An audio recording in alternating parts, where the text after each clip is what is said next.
avec les nombreuses rencontres que tu as faites tout au long de ta carrière. Et tu nous avais parlé de Louis Gastin.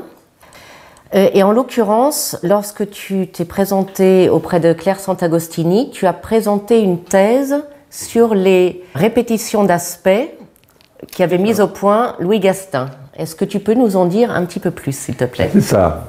Eh bien, donc mon premier instructeur en astrologie, comme tu le sais, ça a été Louis Gastin, qui travaillait d'une façon très particulière en ne tenant compte que des aspects qui, dans le ciel du moment, je dis bien du moment, je ne parle pas des transits par rapport aux positions natales dans le thème, en fonction du ciel du moment, répètent un aspect natal. Par exemple, que tu as une très jolie harmonie, toi. Qu'est-ce que tu as déjà comme harmonie dans ton thème?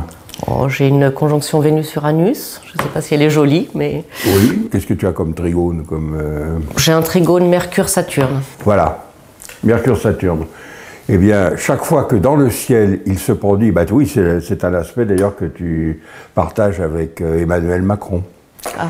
Et quand on surveille le thème de Macron et qu'on fait les calendriers, on voit on a vu ce trigone à l'œuvre là dernièrement, notamment lorsqu'il a réglé un problème naval avec les Italiens.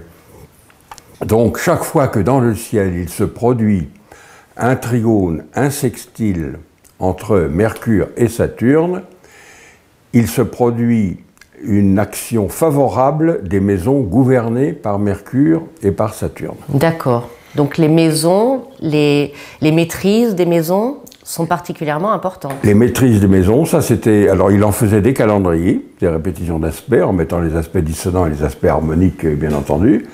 Et puis, il y avait aussi les passages dans les maisons. Les maisons, pour lui, étaient absolument fondamentales. Il les faisait passer presque avant les symboles planétaires. D'accord. Au contraire d'André Barbeau. Je crois que tous deux ont raison. Il faut réaliser la synthèse des deux. Pour lui, par exemple, eh bien, une planète, c'est un maître de chance. D'accord. C'est un maître de chance concernant les chances ou les malchances associées aux objets des maisons que la planète gouverne. Alors, il faisait donc deux calendriers, un calendrier des répétitions d'aspects et un calendrier des passages en maison que l'on va avoir, si tu veux. D'accord.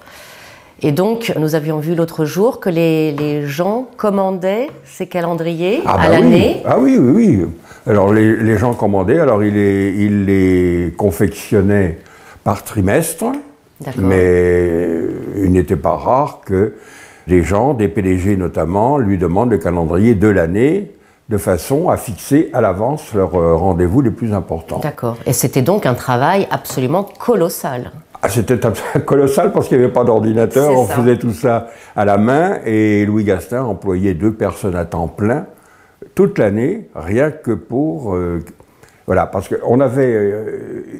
ils avaient, parce que je les ai contactés après, ils avaient, de la part de Louis Gastin et les 2 personnes qu'il employait, ils avaient l'aspect exact donné dans les éphémérides, mais il fallait déterminer à quel moment l'aspect commençait, à quel moment il finissait. Autrement dit, il fallait les reprendre tous.